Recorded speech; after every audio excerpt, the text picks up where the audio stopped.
क्या मैं अकेली हूं जिसे नहीं पता था कि रायपुर तो एक छुपा हुआ रत्न है? सुनो तो दिमाग हिल जाएगा। सोचो जरा, जिंदा दिल बाजार, शांत झीलें और ऐतिहासिक जगहें जो सदियों पुरानी कहानियां सुनाती हैं। रायपुर में आपका स्वागत है।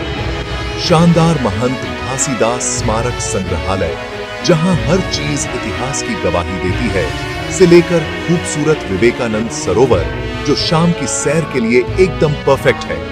और स्वाद की बात तो मत भूलो, छत्तीसगढ़ी खाने में गोता लगाओ, मजा ही आ जाएगा।